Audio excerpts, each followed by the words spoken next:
Shalom sahabat sukacita sejati yang dikasihi Tuhan.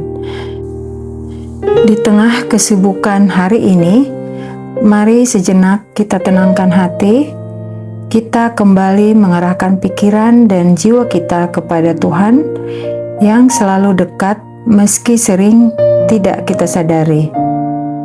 Sebelum kita masuk dalam perenungan firman hari ini, mari kita datang kepada Tuhan dalam doa.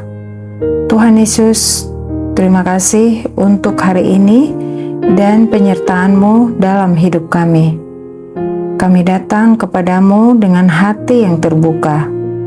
Tenangkan pikiran kami dan siapkan hati kami untuk menerima firman-Mu. Ajari kami untuk mendengar dan melakukan kehendak-Mu dalam hidup sehari-hari. Kami serahkan waktu ini ke dalam tangan-Mu. Di dalam nama Tuhan Yesus, kami berdoa. Amin. Firman Tuhan yang kita renungkan hari ini dari Yohanes 10 ayat 10. Yesus berkata, "Aku datang supaya mereka mempunyai hidup dan mempunyainya dalam segala kelimpahan." Ayat ini menegaskan kita bahwa Yesus tidak hanya datang supaya kita hidup, tetapi supaya kita mengalami hidup yang penuh, utuh, dan dipenuhi oleh Allah sendiri. Yesus mengundang kita bukan sekedar hidup di dunia ini, tetapi hidup yang benar-benar hidup di dalam Tuhan. Namun dalam keseharian, kita sering bertanya dalam hati, jika hidup yang melimpah itu sudah menjadi bagian kita, mengapa kita tidak selalu merasakannya? Alkitab tidak menutupi kenyataan bahwa di dalam diri manusia ada pergumulan. Rasul Paulus menggambarkan hal ini dalam Roma 7, tentang adanya pertarungan di dalam batin manusia antara keinginan daging dan dorongan untuk hidup dalam kehendak Tuhan. Pergumulan ini bukan sesuatu yang asing, tetapi sesuatu yang kita alami setiap hari. Di tengah pergumulan itu, firman Tuhan memberikan satu prinsip yang sederhana namun dalam. Dalam Galatia 6 ayat 7 dan 8 tertulis, "Apa yang ditabur orang, itu juga yang akan dituainya. Barang siapa menabur dalam daging, ia akan menuai kebinasaan dari dagingnya. Tetapi barang siapa menabur dalam roh, ia akan menuai hidup yang kekal dari roh itu." Setiap hari, kita sedang menabur sesuatu melalui pikiran, perkataan, kebiasaan, dan pilihan kecil yang kita ambil. Dan benih itu tidak pernah berhenti. Ia akan bertumbuh menjadi buah dalam hidup kita.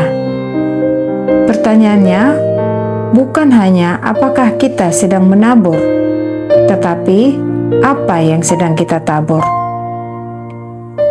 Seringkali kita mencari kepuasan di luar Tuhan, dari kenyamanan, pencapaian, atau hal-hal yang terlihat menjanjikan. Namun dalam Pengkhotbah 1 ayat 2, Salomo mengingatkan bahwa segala sesuatu di luar Tuhan adalah kesia-siaan. Artinya, hati manusia memang tidak pernah benar-benar puas tanpa Tuhan.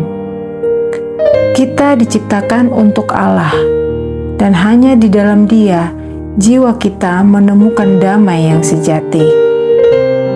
Itulah sebabnya Roma 8 ayat 6 berkata, "Karena keinginan daging adalah maut, tetapi keinginan roh adalah hidup dan damai sejahtera."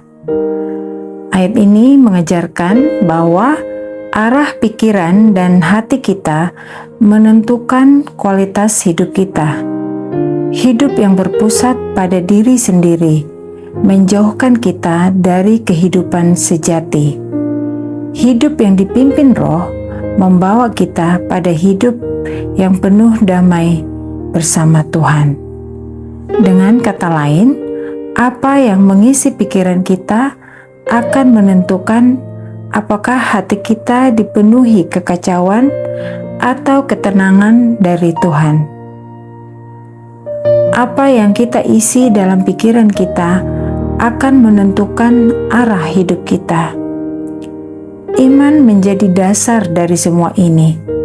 Dalam Ibrani 11 ayat 1 tertulis, iman adalah dasar dari segala sesuatu yang kita harapkan dan bukti dari segala sesuatu yang tidak kita lihat. Iman bukan hanya perasaan yakin, tetapi keputusan untuk tetap percaya kepada Tuhan, bahkan ketika belum melihat hasilnya. Dan iman itu tumbuh ketika kita mendengar firman Tuhan. Roma 10 ayat 17 berkata, iman timbul dari pendengaran, dan pendengaran oleh firman Kristus. Iman dalam hati seseorang bertumbuh ketika ia mendengar dan menerima firman Tuhan. Sumber utama iman adalah firman Tuhan, bukan keadaan, bukan emosi, tetapi kebenaran dari Allah yang terus masuk ke dalam hati kita. Semakin kita hidup dalam firman, semakin kuat iman kita dibangun. Firman Tuhan membentuk cara kita memandang hidup. Kita tidak lagi hanya melihat keadaan, tetapi mulai melihat janji Tuhan di balik setiap musim kehidupan.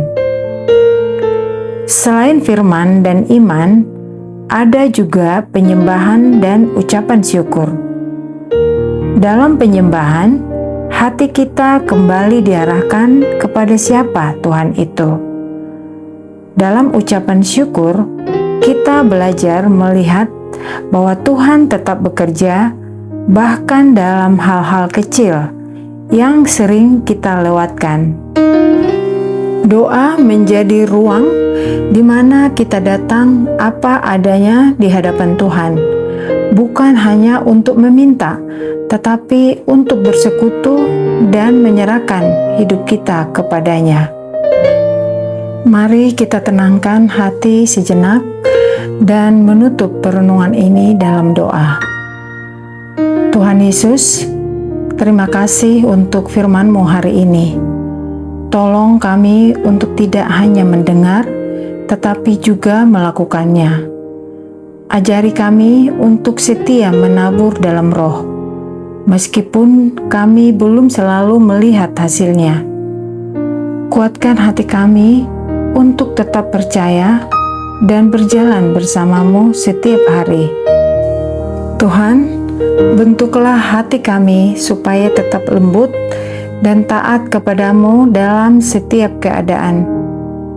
Jaga pikiran kami agar tetap tertuju kepada kebenaran-Mu dan tidak mudah goyah oleh keadaan.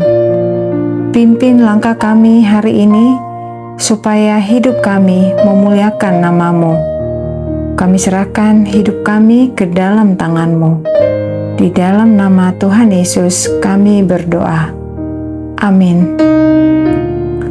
Sahabat sukacita sejati, hidup dalam roh adalah perjalanan sehari-hari, bukan sesuatu yang instan.